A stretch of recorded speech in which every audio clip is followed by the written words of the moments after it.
Free agency is right on the way. We already have NFL draft season fever. The combine trade rumors are in the air. And what does all this mean? That is right. Some new quarterbacks are going to be starting in new places. And today we're going to break down some potential matches. And by we, I mean myself, Ian Hartitz, and of course, the one, the only Dwain, the Rock McFarland. So, Dwain, let's talk some quarterbacks, my man. Starting off with a team that, let's face it, hasn't found a very good one for the last 5 years, the Pittsburgh Steelers. Now we're getting reports that they could choose to bring back either Justin Fields or Russell Wilson. Presumably, whoever gets the job will have a bit longer leash than what we saw in 2024. For the sake of argument, Dwain, let's say that Justin Fields is given the full-time starting job in Pittsburgh. Are you buying or selling that match?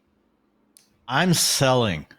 I just don't want it, mainly because I don't like it for any of the other players there, right? He's going to steal carries from the running backs. We have dropbacks turn into scrambles. He's not the most accurate passer to begin with. We know the kind of game that Arthur Smith wants to call when he's got Fields under the center. So look, it would be fine for Justin Fields. This is what I would say. We would have to then treat him like these dual threat quarterbacks that everybody eventually just gives up on. We know that, like, even people like you bring it up all the time, Ian. It's a great example. Taysom Hill, for crying out loud, guys. Like, when he plays quarterback, he scores fantasy points. Justin Fields, we've seen him do that as well. So from a quarterback perspective, I think it would be fine, but I just worry about it for the rest of the weapons. I mean, if we look at George Pickens, it wasn't an issue of target share. He had a 29% target share over that first 6 games last year with Justin Fields, but that translated only into how many targets per game? 7, right? Versus what that jumped up to with Russell Wilson. And again, comes back to dropbacks turning into scrambles, more dropbacks turning into sacks because he has a sack issue as well, and just the way the game gets called. So that would be my major, issue with it. It just hurts all the weapons around him, although it would be fine for Justin Fields himself.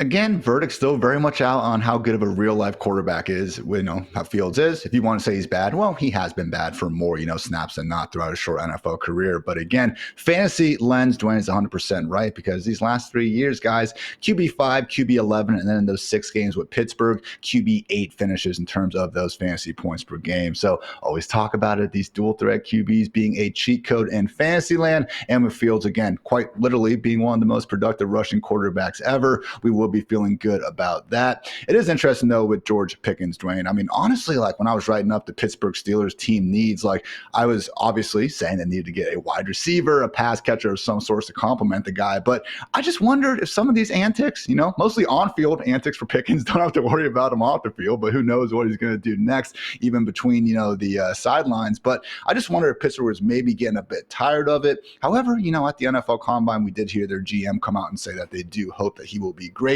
wearing black and yellow. So where do you kind of fall on Pickens if we are going to be seeing Fields back? Because honestly, like, he ran pretty hot last year in terms of Roman Wilson not playing at all, in terms of Mike Williams coming in, never exactly getting a full-time role. I mean, we've seen flashes with George Pickens here, and hey, Justin Fields helped DJ Moore put up some big-time numbers, but I am worried that we don't even get as big of a target share as we got last year, and yeah, Fields isn't exactly going to help him make the most out of those targets. Well, I mean, we have seen years when you had Deontay Johnson there, we didn't get as many targets from George Pickens. So I think it's right of you to, question it.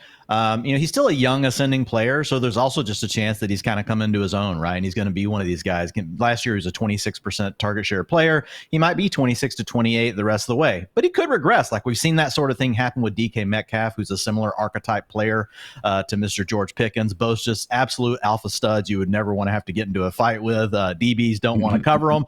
But do they really have all the different layers to their game that helps them unlock those targets at all areas of the field? I think that still is TBD on George Pickens, but it was a step in the right direction. But man, it would be tough with Fields. You mentioned the positive, like the silver lining is we have seen a good year from DJ Moore with Justin Fields, so it's not like it's impossible. But last year, whenever we had Fields under center, 10.2 fantasy points per game versus 13.9 with Russell Wilson. So it was a significant difference. And look, even once we had Russ, it wasn't great. We had some really good games. I mean, that's a wide receiver 2, 13.9 is borderline wide receiver 2. Like, we're wanting George Pickens to be a wide receiver 1. Like, when I look at him, whenever you just look, you're like sitting there watching Sunday, NFL ticket, whatever it is that you're watching, and you see George Pickens walk on the field, you think this guy should be dominating everyone. We just haven't fully seen that yet. Obviously, turns those 50-50 balls into more of a 70-30 proposition. The highlight reel is insane. And honestly, even going back 2 years ago, we did see some of that burst after the catch, ability to take a slant to the house as well. So not completely out on Pickens, but yeah, certainly expecting him to be still in that boomer bust wide receiver 3 range once we get around to drafting fantasy teams again. Tough to, move him up too much higher if we aren't getting a major quarterback upgrade. But last point here, Dwain, is I do want to, with some of these quarterbacks, and Fields does fit the bill, as a disappointing former first-round selection. Now, recent years, we've seen Ryan Tannehill, Sam Darnold, Baker Mayfield actually find, a new scenery, new offensive environment, and perform better than they had earlier. So I know we got a 6-game sample from Fields, and it wasn't spectacular, but, you've seen the flashes. And I think that, Ben Solak made a really good point. Obviously, one of ESPN's top NFL writers had a recent article going through some of these, reclamation stories, these quarterbacks that really were able to find new life elsewhere.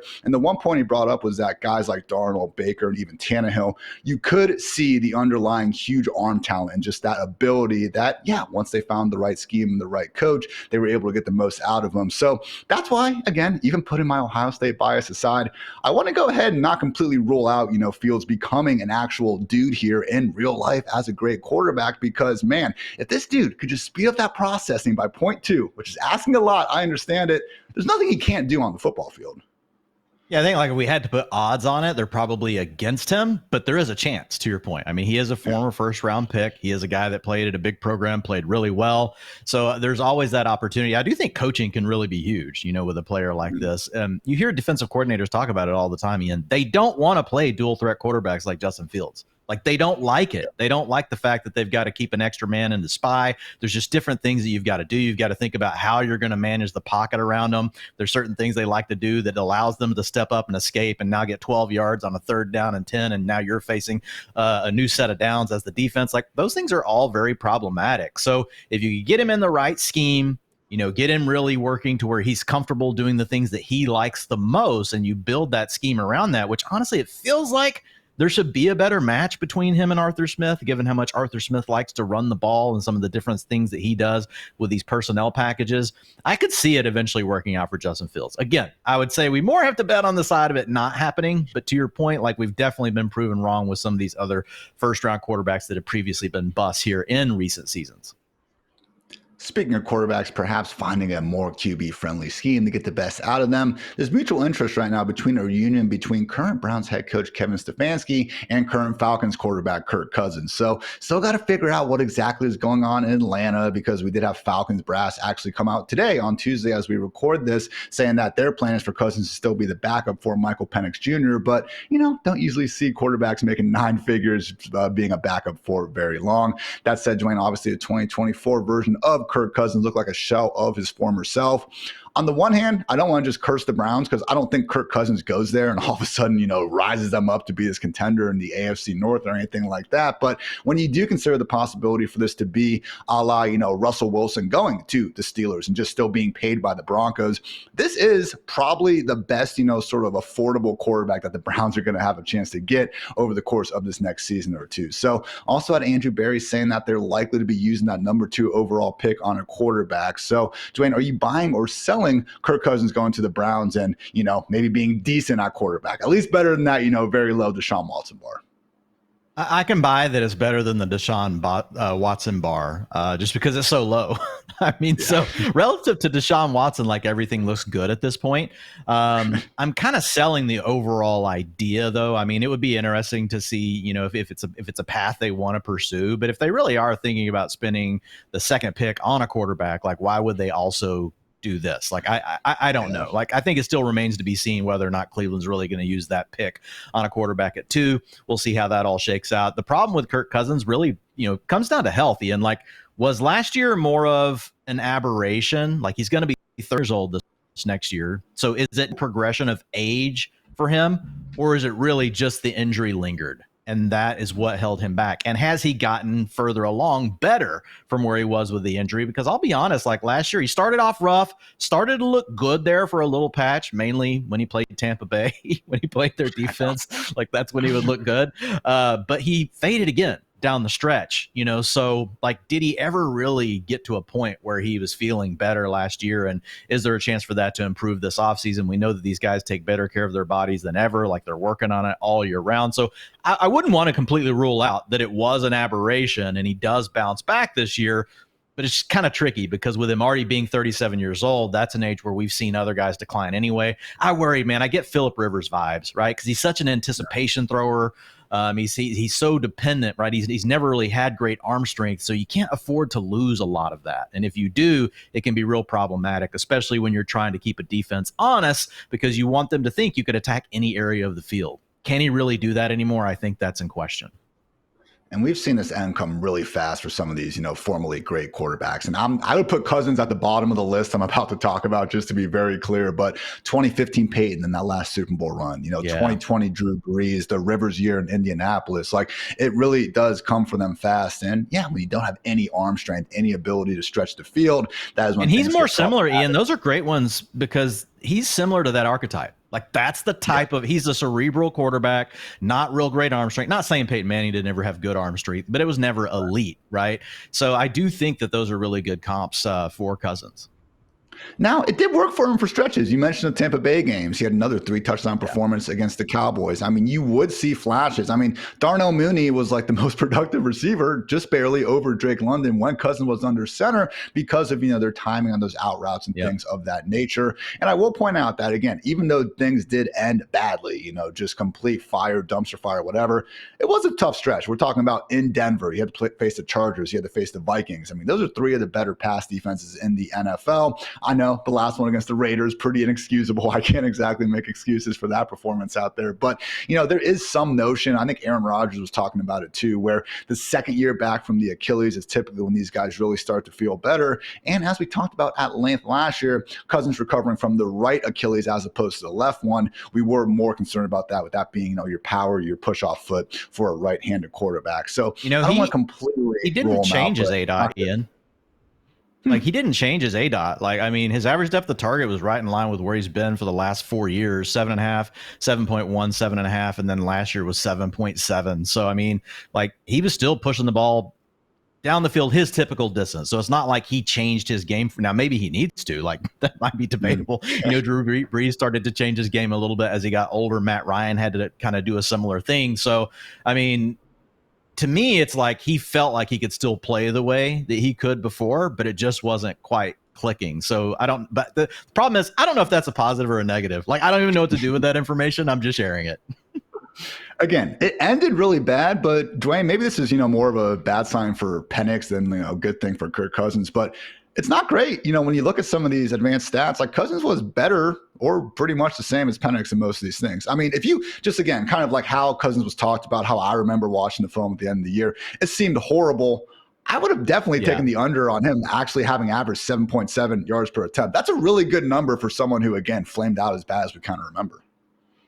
Yeah, I'm totally with you. And like you mentioned, the yards per attempt, the ADOT, those things were all in alignment. I'm sorry, a second ago I was doing his yards per attempt instead of his ADOT, but his ADOT has been in alignment, over the last few years as well. So all the underlying data points, besides the fact that he threw the 16 picks, that was the big difference. And I think we jumped to the conclusion that it is around the arm strength. He's not healthy. He's washed, but everything else was really in line with where he's been in previous seasons. Not quite as good, from a touchdown ratio perspective as well. But I think it is a situation where health could have been a major factor. But again, when you mix age in with that as well, like if the guy was 25, we would be like, he's going to bounce back. He's probably going to be fine. Right. But at 37, it's just a little trickier. Overall, selling Cousins to the Browns, but hey, when the other, behind door 2 and 3 is Deshaun Watson and, Dorian Thompson-Robinson, I'll go ahead and take me some Kirk Cousins. So, and I also just feel like, the old Tim Couch jersey that now has every single Browns quarterback crossed out, like Cousins deserves to be on that jersey at some point, right? So let's go ahead, make that happen, and we'll just kind of see what happens in 2025 for the Browns. Another veteran quarterback, though, who presumably is finding a new home, Russell Wilson. Now, again, he could still find his way back to Pittsburgh. But just the way things flamed out, I think Mike Tomlin, the Steelers, can see that, again, not exactly getting beyond their yearly wild card loss with Mr. Dangerous under center. So, Dwain, the natural fit that people have been throwing out there is to see Russ reunite with one Pete Carroll down for the Las Vegas Raiders. So, with Russ last year, it was better than what we saw in Denver. But again, it was already a pretty low floor, and we did not see him get anywhere close to what we saw in Seattle. But that said, Dwain, Gardner Minshew, Aiden O'Connell, not the highest bar for him to be clearing down there in Vegas either. So would you be buying or selling Russell Wilson joining the Raiders? And obviously, we're not too interested in Russ. More so, do you think his impact could be a good thing for both Brock Bowers and Jacoby Myers? I'm selling this. I feel like it's probably neutral. Like, I'm not debating. I think Russ, like, you could argue he's going to help you win more games than those other guys, like when it comes down to crunch time. But is it really going to help the fantasy assets, right? I think that's the question. And it's probably a coin flip. Like, we saw some pretty good stuff as far as supporting the fantasy surrounding cast from Aiden O'Connell. Gardner Minshew had his ups and downs. I think we would see a similar thing from Russ. That's what we saw in Pittsburgh. He got after that really hot start, but then it really cooled off, right? As teams got used to seeing him again and like, okay, this is Russell Wilson. We know what he likes to do. Let's take those things away and force him to do the things that he doesn't want to do. And really, like, the way it plays today, it's just not ideal for Russell Wilson. They don't want to give up the big play. And the way that Russ used to always make that living was, man, in the clutchest of moments, you finally give him that single high safety. He's going to find the guy that's got the single coverage either on that deep crosser or on the outside, and he's just going to drop it in. And that's a challenge at this point with the way defenses play. So I feel like he's a bit handicapped. He has to play in these matchups where teams are honestly giving him the thing that he's really good at. And there's less and less teams willing to do that anymore. We don't have a lot of teams, using a base coverage of cover 3 man like that. Those days are gone. So I think that that's just a factor. The other thing I guess you could question, I don't really buy into this, but I've seen it floated around a little bit. And I feel like we go through this anytime there's a tight end with Russell Wilson. It's how Russell Wilson doesn't ever target the tight end. Guys, I'm pretty sure he would target Brock Bowers. But I mean, I can't argue that there could at least be a question. Like, if I was Russell Wilson, I would want to throw the ball to the best player on my team. So I feel like that would probably all work out okay for Brock Bowers. But at the same time, like, I can't sit here and say that Russ has ever really supported a tight end. So, I mean, you got me on that one. I don't love the fit either, man. You look at what Chip Kelly's kind of done throughout his career, and he's evolved his offense over time. It's not like Ohio State was, running with a bunch of tempo last year or anything like that. So I don't want to go back just to, the days with the Eagles, not 1 year with the 49ers, and use that as the one for one. But, the critiques that we've heard with Russell Wilson, even looking at the Denver days, he just doesn't always want to work on time within the confines of the offense, because why would he? He made a freaking arguable Hall of Fame career for 10 years in Seattle, going off script, making those big plays happen. But all of a sudden you lose some of the athleticism, that mobility, and makes things that much tougher. So when you look at, maybe more of a quick hitting offense, at least that's how it's going to be when you want to get the ball to Jacoby and Brock Bowers. I'm not so sure that is going to be the best, sort of usage for Russ at this point in his career. So the one thing he still does have is that moon ball. You look at all quarterbacks last year, including the playoffs, Russ was number 1 in passer rating and yards per attempt on passes thrown, at least 20 yards downfield. And with really only George Pickens being his one receiver that defenses had to fear, I mean, I don't want to completely call the man washed just yet, but also, again, don't think we'd be adjusting that win total, as you said, if we do see Russ make his way down to Vegas. So overall, Dwain, I do think Jacoby Myers, regardless, is going to still be a value. My man has back-to-back years now as a top 24 wide receiver, and I'm sure he's still going to be priced as a wide receiver 4 when we start getting into some ADP. But where do you kind of fall on Brock Bowers right now? Because again, Minshew, Aiden O'Connell, Russell Wilson, maybe they go ahead and take a Cam Ward, a Shedeur Sanders, a Jackson Dart. I don't know that we're going to get a plus quarterback in Las Vegas right now, but it's looking like we're going to have to use a second-round pick on Brock Bowers. So again, don't doubt the talent. The dynasty tight end 1. Okay, I'm down for it. But when I look at it right now, just way too early in all this, like Brock Bowers in round 2 versus Trey McBride in round 3. I don't think that's close. Give me McBride every single time. Yeah, we just got through doing the Fantasy Life mock draft. You guys will be seeing more about that coming soon. But Peter Overzet and you and I, we were all right there. We were sniping each other like crazy. But it was coming back to me in round 2. I did consider Brock Bowers there because I think he's in a tier with the wide receivers you're taking there. Like, that's how good Brock Bowers is. So, and we talked about that on our award show, I believe it was, talking about where Brock Bowers fits in the landscape. It was probably a mid to late round 2 pick. That's where he's kind of settling in. And I think that's accurate. But to your point, my thought process was on it was, I'm going to pass Brock Bowers here. There's a small chance he comes back to me, but I was pretty sure that either Friedman or Peter Overzet would take him. But I took solace in knowing that if I still want a top end tight end, I could just go with Trey McBride in the third round. And so that's what I chose to do. And I went after a different position. I went with Bucky Irving at the end of round 2. And I knew that I could still come back with McBride. I wasn't quite as excited as far as the upside profile goes for a few of the other running backs that were sitting there. So I just kind of made a tier decision. I'm like, I feel like Bucky could be a difference maker versus some of these other guys, but McBride's very close to Bowers. And it wouldn't surprise either of us, right, if we actually see McBride outscore Brock Bowers next year in fantasy football. They are in a tier together in my mind.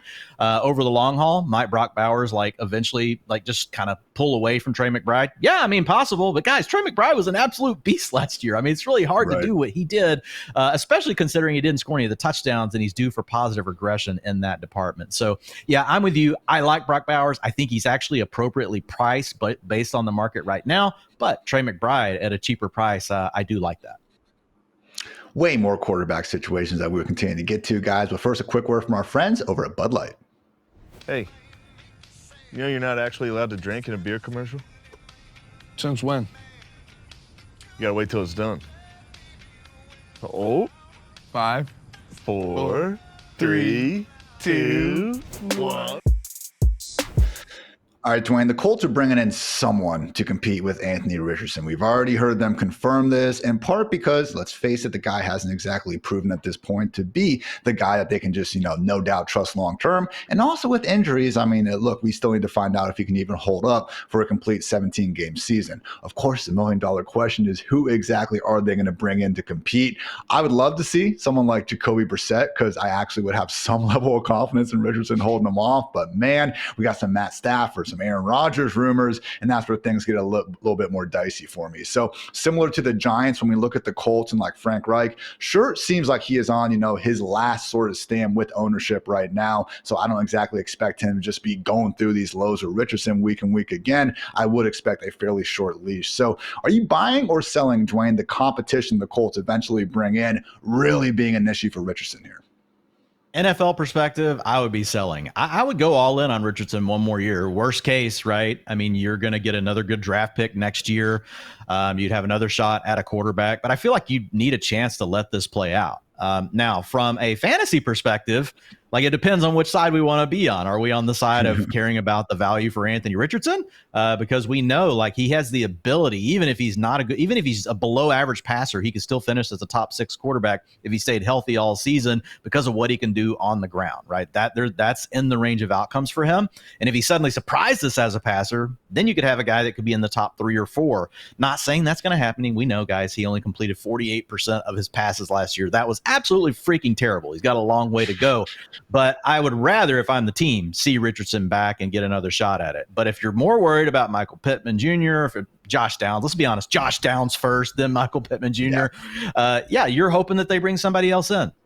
Because Josh Downs last year, let's just be honest, when he had Joe Flacco under center, we felt completely different about him, right, than what we did with Anthony when he had Anthony Richardson. You're talking about a guy that when Anthony Richardson was playing, we moved into the wide receiver 4 conversation. Whenever we had Joe Flacco under center in those games where he was healthy, we were talking about him as a wide receiver 2 with wide receiver 1 upside. So if you're on the Josh Downs train, you might not be against seeing a Matthew Stafford come there, seeing an Aaron Rodgers come there. But if you're thinking late round quarterback that could be locked into a starting job that can run around and do some of that greatness that we know can help us score fantasy points, then you're probably leaning towards these guys not landing there. Not too different from the discussion with Fields and Pittsburgh. It's not going to be good for anyone. Jonathan Taylor included if we have, Richardson under center. Yes, the rushing lanes will be a little bit wider. You got the gravity, the thread, the read option and everything. But we saw it plenty of times, man, inside the 5-yard line. Not quite as extreme as in Philadelphia or anything, but Richardson really was just as viable of a candidate to score as JT was near the goal line. So, hey, still only turning 23 years old here come May. Certainly still has plenty of NFL years ahead of him. But man, you just go year by year, and just for the easy to continue to look so hard for Richardson game in and game out, it really has been a roller coaster with more lows and highs so far, Dwayne. So career 50.6 completion percentage, 5th lowest mark among 210 qualified quarterbacks since 2000. Here's the group, Dwayne. It's not good. Achilles Smith, Mike McMahon, Tim Tebow, Ryan Leaf, and Jamarcus Russell. Last year, we were sitting here and we said, look, Tim Tebow, Taysom Hill, these guys were still good fantasy quarterbacks, even though they couldn't figure it out. I was really hopeful we didn't have to be, at that Tim Tebow line, but it looks like that is the case. So right now, Richardson is someone where it is tough because when he did get the job back, as bad as he was as a passer, we still had to rank him close to that QB1 borderline because of everything he could do as a rusher. Only Jalen Hurts has averaged more fantasy points per game from rushing than Richardson over these past 2 years. But when you add in the ongoing possibility now that he can get benched, that is really where things get problematic. So we'll see again what that competition looks like. But that I think is one of the more underrated, quarterback situations right now. Because again, not the biggest hole. You have Richardson there who's going to compete. Just depends on how big of a level the competition will end up being. I want to talk about these wide receivers a little bit more, though, because actually, the government doesn't want you to know this, but Alec Pierce was the man who actually led the Colts in receiving yards last year. Meanwhile, though, we had A.D. Mitchell emerging as, almost like Dontavian Wicks of the AFC, separating all over the place, but for one reason or another, couldn't get a bunch of production going. Yes, I agree with you. Josh Downs, he'd be my pick for wide receiver 1 in Indy, but lest we forget, Dwayne, that absolutely weird back injury situation going on with Michael Pittman, where ended up playing through a fracture, where early in the week he was going to go on IR, then he wound up playing Sunday. So all of this sort of, uncertainty has, similar to Green Bay, rendered each of these wide receivers to be pretty affordable in fantasy land. Is Josh Downs, where you want to put that chip on? Or do you think maybe there could be some bounce back value for someone like Pittman or maybe even Mitchell or Pierce? I think there could be bounce back value for Pittman. I mean, he's been a great target earner every single year of his career. Now, he's not a big playmaker, so he doesn't add a lot on top of that. He's also never really played in a great offense. So, it's kind of difficult to truly judge what the ceiling could be like for Michael Pittman, depending on the situation that he played in. But we do know that he can earn targets, more of that possession style kind of guy. But we've seen players like that in the past pile up enough fantasy points. We've seen him have good fantasy seasons before. So, yeah, I think that Michael Pittman Jr. could end up being underpriced.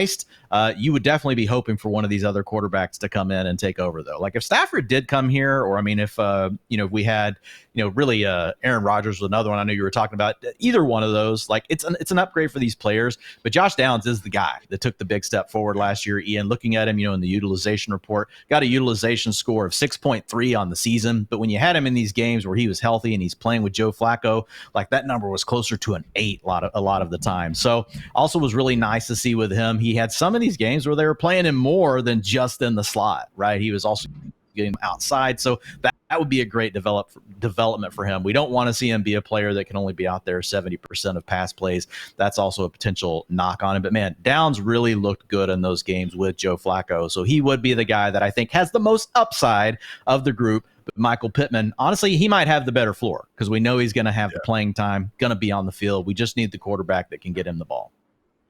Speaking of Mr. Matthew Stafford, one of the best, wide receiver whisperers of his generation, a lot of buzz right now that he potentially could be on the move out of Los Angeles. Perhaps the Rams looking to, kind of rebuild around some of their younger superstars, Puka Nacua, Jared Verse, and those sorts of guys. Maybe, it is time for them to go ahead and move on from Matthew Stafford. So still saw Stafford playing at a top 10 level, down the stretch of last year once he got his top 2 receivers back. Funny how that works. But man, Dwayne, can't get enough rumors of a potential move to the New York Football Giants. Of course, we do have the family storyline going on. The Giants went ahead and hired Chad Hall, who is Matthew Stafford's brother-in-law, to be, their new assistant quarterback coach. So certainly some smoke there. So my question for you, Dwayne, is if we do happen to see Matthew Stafford all of a sudden wearing blue next season, would you be projecting Malik Neighbors for 2,000 or 3,000 yards? 4,500. No, I mean, Malik Neighbors, honestly, we would have to consider putting him in the tier with Jamar Chase, Justin Jefferson, and CeeDee Lamb. You have to consider, does he make it into that tier, or are you going to be like, nah, you did it for 1 year, so we're going to go ahead and put you in the tier below where we got Nico Collins and some of these other guys. Look, Malik Neighbors is already going towards the end of the first round in fantasy drafts, or early second round. It's kind of comes down to, does someone want to go with Brian Thomas Jr. or Malik Neighbors? Some of you like to say, let's go with both, and I can't say that I necessarily disagree with that either. So if Neighbors did get Matthew Stafford, though, Ian, he's going to move up. in ADP. Like, he's going to get more expensive. And look, it's just worth it. He had a 9.0 utilization score as a rookie. We rarely get anyone for the course of a full season get a 9.0 utilization score. It's on a scale of 0 to 10, 9 being absolutely elite. Hasn't happened that many times since we've been tracking it for the last 5 years, and this man did it as a rookie. So just absolute baller. And if he had Matthew Stafford and they're moving him around, doing the things like they did with him last year, you could see him be the wide receiver 1. He could be the wide receiver 1 overall. I don't know that the Giants want to be on Stafford. Like, their team needs so much more than that. But if they were, I would love it for Malik Neighbors. This one, I would absolutely be buying this. I just wonder if they could get it done without giving up the number 3 overall pick. That's where it's like, okay, you really want to trade that for a 37-year-old quarterback? No. But a future first, perhaps you start playing that game. I don't know. I'm not a general manager for a reason. The Rams just want out from the salary so they can sign Sam Bradford. They don't have any leverage in this. Sam Bradford. Yeah, that was a true Freudian slip right there. And remember that Bradford, when he went to Minnesota, he had that great start to that season, and he ended up getting hurt. See where my brain was going? Look, yeah, it's old man brain, but there was a reason. There was a connection somewhere in there.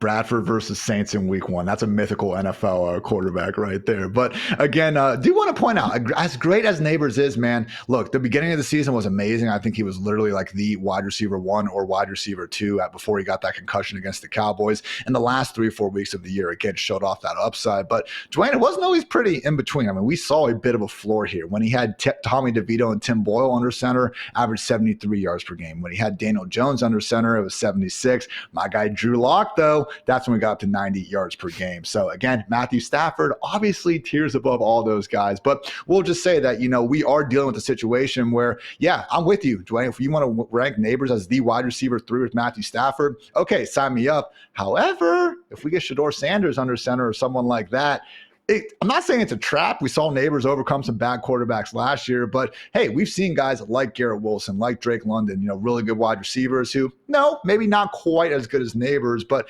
quarterback play really does matter with some of this, man. Yeah, it's one of those funny things, though. We can look at some teams like the Giants and be like, yeah, Malik Neighbors overcame it. And then you look at a team like the Bears, swing, and what it did to Rome Odunze. So it's and it wasn't just him. Odunze obviously had his own stuff going on. So it can go either way on you. I think if you get Shedeur Sanders, you get Cam Ward, though, it's hard for us. We can't downgrade Malik Neighbors. We'd feel better about that than what they have there right now. Now, to your point, is it guaranteed to work out? No, it's not guaranteed. So yeah, I would like to see a quarterback replacement. I will say this. I think a lot of people are projecting a new quarterback to the Giants. I do wonder if they somehow did not make a significant move at quarterback, which I just can't see. But if they didn't, then does Malik Neighbors start to fall down the draft board a little bit, maybe more towards the middle of the second round? I think we could see that. I think right now the market already is pricing in the Giants doing at least something at quarterback, probably a rookie, and where he's going in fantasy drafts. Item wide receiver 8 in my way too early ranking. So again, that's already pretty high as is, not even assuming Stafford's going to be there. But hey, some of the guys behind him also ballers in their own right. Drake London, A.J. Brown, Terry McLaurin, Lab McConkey, Jackson Smith, and the Jigbas of the world. So again, I have a hard time believing that Neighbors would ever be behind those guys, even with a more porous quarterback. But, worth thinking about. But end of the day, Neighbors 18.2 PPR points per game last year. Second best, rookie season ever, behind only Odell Beckham Jr. and Randy Moss. So not bad company there. Dwain, I am going to push you on this, though. You kind of brought it up. You've been talking about it for like a month now. You need to do the article, man, where you go through some of these storylines where it's like, yeah, sometimes it works, sometimes it doesn't, man. It's on my list. I need to give it to Nando and let him know that, hey, I'm trying to figure out when I would do it, right? Because right now we're in this rookie season trying to get the rookie supermodel, but I definitely want to do it.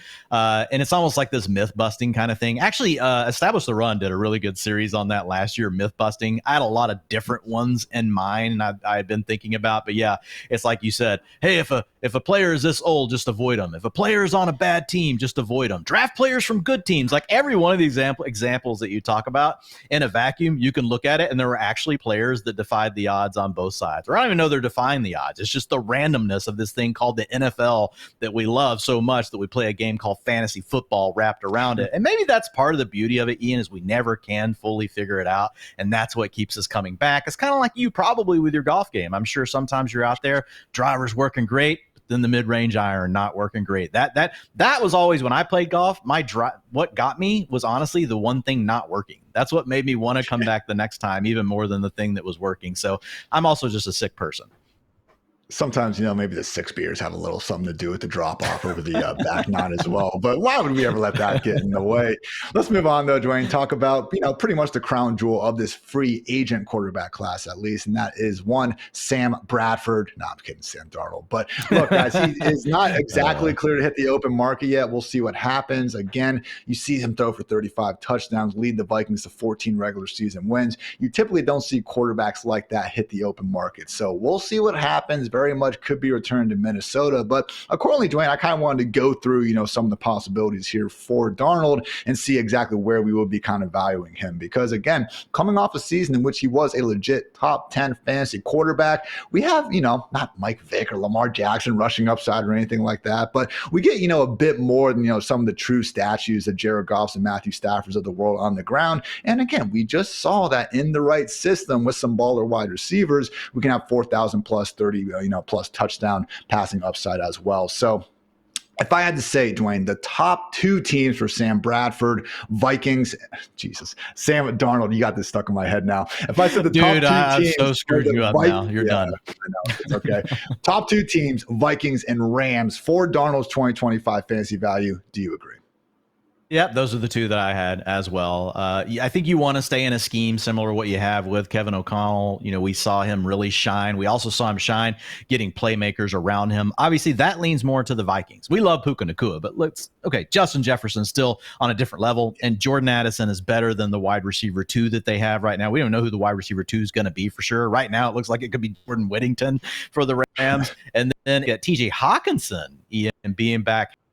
Like that's the other thing. He's really was coming back from an ACL from that knee injury last year. That's going to be better than what you have with Tyler Higbee. So I do think that the Vikings are number 1. And we've also seen, and I'm sorry, Thor, we all know that really JJ McCarthy is going to run away from this job. That can still happen, even if you bring back Darnold. But in my opinion, why not go ahead and have the backup plan if it's not too expensive, right? And you can have a good offense. But I would say the Rams would be next. The weapon's better for the Vikings, but we also know Sean McVay, man. We know he can dial up the scheme, and I think that would be a good fit. I think the Rams are certainly going to be someone that could use an earlier round pick. They actually have draft picks, for once this year. Could use an earlier round pick on a wide receiver. Maybe they try to bring in a Keenan Allen, a Stephon Diggs of sorts. Okay, Cooper Kupp had some incredible years, but let's face it, last 2 years really wasn't the same guy. Didn't stop that offense from putting up a lot of points when Stafford and Puka were at least right. So those are top 2 systems. But after that, Dwain, again, I kind of counted up what teams feasibly could be bringing in a new quarterback. So the rest of the teams that, again, should be in the market, a return to the Jets potentially, the Steelers, the Colts, the Raiders, the Browns, the Titans, the Giants, and the New Orleans Saints. So look, again, Vikings, Rams at the top. I do think we will be ranking Darnold as a legit top 12 fantasy quarterback if he lands on either of those teams. Out of the rest of them, Dwain, I'm kind of looking at, I would say, the Colts as the next best one. The Jets and Steelers not too far behind. Was there one of those other teams that you think really stick out as a good destination for him? Yeah, I would say the Raiders are the other team. I mean, we just talked about Brock Bowers. We love him going in second rounds of fantasy drafts right now. Absolute monster at the tight end position. And Jacoby Myers, a guy that you and I, Ian, we've gone back and forth and talked about. I feel like for the last 5 years maybe of being probably one of the more underrated wide receivers in the NFL. He was out there doing his thing last year, especially once Devontae Adams exited the picture, and he was holding his own as far as target share and those things go. So you could see a situation where if you get Sam Darnold there, right, you get the scheme working with Chip Kelly. Chip Kelly would need to do some things to really tailor that scheme to what he does. But I think that there could be an opportunity there, and they've got plenty of cap room. And I think I would consider that to be more of an upgrade for the Raiders. At least as far as the ceiling of what the passing game could look like versus Russell Wilson. Maybe similar floors as to what it could look like, but I feel like after what we saw from Darnold last year, we would at least have to say the ceiling is better. Vikings, Rams, Raiders. I'm cool with that kind of being the top three. I'd say the Colts with those weapons. Again, if he can. I think if they bring in Sam Darnold, you're probably kind of admitting he's going to be, the number one quarterback over Anthony Richardson. So that could work out. After that, the Jets and Steelers to an extent, but there could be a downside here, Dwain. Like, I don't know. We saw Darnold, what he could do in 2024. That doesn't completely erase, the previous 5-6 years of his career. So if we do see him wind up with the Jets, God forbid with the Browns or Titans, I mean, there could still be a floor here. Yeah, what I would say is wherever he lands, I would prefer it to be with weapons because we saw him have those last year. And then whoever the coordinator is, they should look at all the things that went well for him with Kevin O'Connell and immediately install those things. Don't sit there and say you got to do my scheme or do this or do that. Like, let's enable him to do the things that work best for him and then build your scheme and other little wrinkles around it. So if you go land with Arthur Smith, probably just throw that out the window. You're going to do what Arthur Smith says, right? So now look, Tannehill had some fine years, with Arthur Smith, but it was in a run-heavy offense. So I don't think we'd be that crazy about that. So I like the teams where I feel like there would at least be a chance to be more of, and not even pass-heavy, but at least if we're picking the Madden playbooks, Ian, pass balance. Can we at least be pass balance? I don't want to be the run-heavy or run-balanced. Darnold's certainly a fun quarterback to project where he could wind up next, but not quite as fun as Mr. Jameis Winston. Way more on Jameis and some other quarterbacks right after a quick word from our friends over at New Era. Joe Birds celebrate the Eagles' second Lombardi trophy with New Era cap. Philly earned a return to the biggest stage, and boy, did they deliver. Wear what the players wear during confetti showers and honor their championship with the official cap of the Super Bowl champions. Available now from New Era Cap.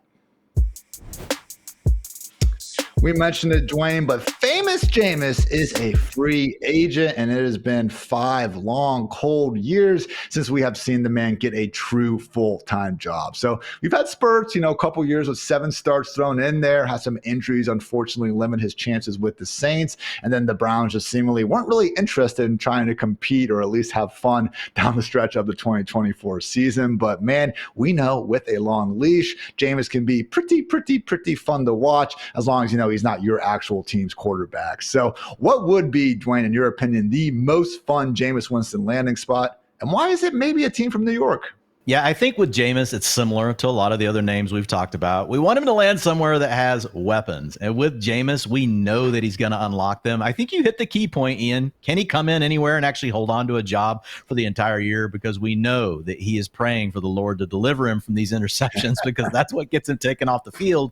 But it's also the thing that allows him to unlock a player like Jerry Jeudy in a way that we've never seen before in his career. Yeah, Jeudy had a nice little end of the season run 2 years ago with Russell Wilson, but we haven't seen anything like what we saw with the Browns. Once Jameis decides he's going to you, Ian, he's going to you. So anywhere he lands, whether that's with Garrett Wilson for the Jets, I know that's one that you like. I would also like that. I think we would probably see the wide receiver 1 season that we've been waiting on for Garrett Wilson in the games that Jameis played.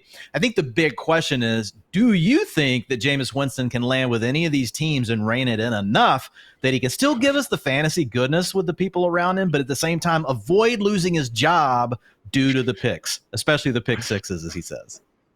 America deserves Jameis to have a long leash. All right. Can we just make this man, because we know he can be one of the top 32 quarterbacks, but it does just get so rough so quickly. The man did lead the NFL in turnover worthy play rate per PFF last year. But again, you can't tell me that someone who nearly threw for 500 yards and threw 4 touchdowns against the freaking Broncos shouldn't be out there with a job. But yeah, Dwain, I mean, that is the concern, because on the one hand, if he goes to the Jets, I would be thrilled for Garrett Wilson. We instantly be skyrocketing him up probably into the position's top 10. But at the same time, how long could he hold off Tyrod Taylor if that's going to be the backup again in New York? I don't know, man, because again, we're only a week or 2 away at all times from Jameis having multiple 3 or 4 interception implosions. But that really is the allure here. As much as we talk about Matthew Stafford and what he could do for neighbors or even Garrett Wilson or something like that, I almost feel like the same sentiment with Jameis. Yeah, I mean, I have to work on projections here before very long. I like to get the first version done before the NFL draft happens, so I'll start on them after free agency. And I think I would probably, just thinking about it out loud right now, I would probably project Jameis for somewhere around 10 games. Now, it would depend on who the backup was. Is it someone that we've actually seen as a capable player. It would also depend on the quality of the team. Is this a team that, we expect to potentially be competitive? And then they decide, oh my God, like we can't have the turnovers. We've got a chance for the playoffs. There's different factors that would really come into play. But I feel like my ceiling, probably with anywhere, would be 10 to 12 games that I would place on Jameis. I just feel like we've seen it too many times at this point. I'm sure there's a team I'm not thinking of right now where I might get closer to 16 with him, but my guess is 10 to 12 would be the max. Honestly, why can't he just go back to Cleveland? Did he play too well and price himself out? I mean, look, only the Saints are in a worse, just position. But you saw that kind of fit in that Kevin Stefanski, heavy play action, vertically, oriented passing attack. Jameis does have that Joe Flacco in him. I mean, they're almost like similar quarterbacks with the way they play, particularly at this point in their respective careers. So I'd love to see that because, you mentioned the difference it made for Judy. Cannot overstate that enough. I mean, weeks 1 through 7, Judy with a healthy Deshaun Watson, Amari Cooper there as well. But he was 62nd in the NFL in receiving yards. From week 8 on, 3rd. His numbers literally were very, very close to Puka Nacua when we had Jameis under center, and he even survived a couple games of the DTR experience. So really, again, it is about trying to find that team that would let Jameis go full Jameis, and that is really the problem, Dwain. It's tough to figure it out. And that's kind of where I was going with saying 12 feels about like the right spot for him. But we'll like it for some period of time anywhere that he lands. Cedric Tillman would be good for him with the Browns. David Njoku obviously would be the other person. So yeah. And sorry guys. I've definitely got brain fog on QB2 Saints right now. So my apologies. I'm in prospect mode, man. My brain is like 100% dialed in on prospects. As always, we will watch the film and get better. But yeah, at least for Red Zone viewers, certainly would love to see Jameis lock down a starting job somewhere. Can't exactly say the next same thing, though, for our final quarterback. Speaking of those New Orleans Saints, still technically led by one Derek Carr, but for how long we will see, because Derek Carr carrying a very hefty cap hit right now, and he's on the record saying he is not down to take a pay cut or even really renegotiate his contract. So we'll see what happens, Dwain. Derek Carr, for as much as people like to make fun of him, myself included, we got, deservedly blocked on Twitter a couple years for maybe a few ill-timed jokes. But look, he has had some good years. The Gruden years with the Raiders, he was actually averaging close to 8 yards per attempt, more years than not. And even last year, man, Kevin Cole does some fantastic work. You guys should definitely follow him on Twitter. Subscribe to his newsletter if you don't already. But he does, his EPA and just, kind of quarterback rankings and adjust for things like offensive line performance and like drops from the wide receivers. And Carr came out as the QB8 last season.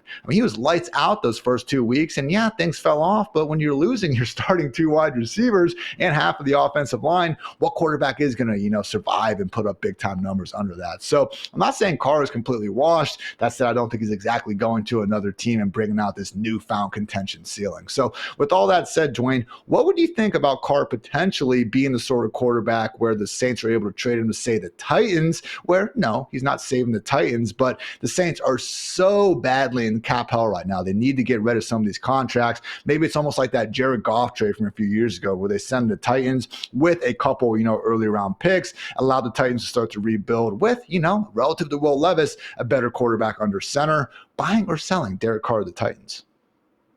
Yeah, I think it could make sense as far as helping someone like Calvin Ridley. Right. I do agree with you that Derek Carr, I believe, is actually a good enough quarterback to support some fantasy production. We've seen it in the past. Haven't seen it as much recently. Him and Olave were never able to quite get on the same page that we had hoped, despite the talent profile that we both like with Chris Olave. So it's not like it's a guarantee, but I would feel better about having Derek Carr there than what we have, currently with Will Levis. Now, having said all that, the question is, does it just make any sense really for the Titans? Where do they think their franchise is as far as being able to really compete versus what they need to do and how they need to continue to build their team? So I guess if they're going to be out on quarterbacks early in the draft, which it certainly sounds like there's a potential for them to go in a different direction early. In fact, I would say that's the way it appears they're leaning right now.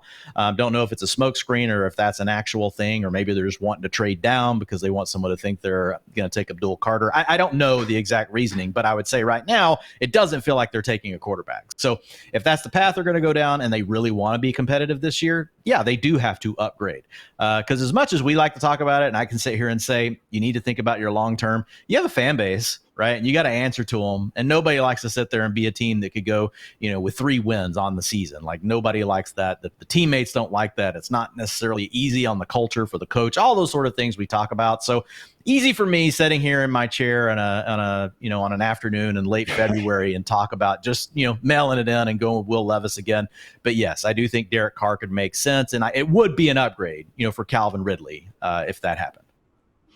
I don't think you can come close to doing that as a coach these days. How many teams have we seen? Look at Jared Mayo last year. Coaches enter a season with a terrible roster. Everyone is behind that idea. In September, it's like, yeah, okay, we'll rebuild. Just keep the vibes high. It's all good. Then December comes around, the guys get fired for it. So, yeah, if you're looking at the Titans, I don't think Callahan's in a situation where he needs to completely be worrying about his job if he only has 3 or 4 wins. But again, the assumption is you can get Carr with draft picks. You can't give up anything for him. I understand he's not the long-term solution, but when you just start to look across the rest of the potential options, if they aren't, sold on Cam Ward or Shedeur Sanders, I think it could be working out there. So final point with this, Dwain. Calvin Ridley, he's got the air yards. He's flashed in the past. Nick Westbrook-Ikhini's an unrestricted free agent. Calvin Ridley, maybe a bit of a diamond in the rough in that wide receiver 3, wide receiver 4 range. Definitely could be. We've seen him have those flashes over the last few years. What's really interesting about Calvin Ridley is he's kind of similar to the archetype of Chris Olave. If you look at Ridley, like, some of the misses with him have been the inability to truly connect on some of the balls down the field. It happened to him with Trevor Lawrence. It happened to him even before with Matt Ryan. So I wonder, are these two very similar archetype players? Because Derek Carr struggled in that area with Chris Olave. So it's not a guarantee, but it could also just be variance, because whenever we start talking about targets down the field, you know how that goes, Ian. There's not a lot of stickiness and how catchable all those targets are going to be in a season over season situation. So sometimes it just comes down to being variance in the sample. Hopefully that's the case here for Calvin Ridley, and it's not really a case of him being similar to Olave and that carrying over with Derek Carr.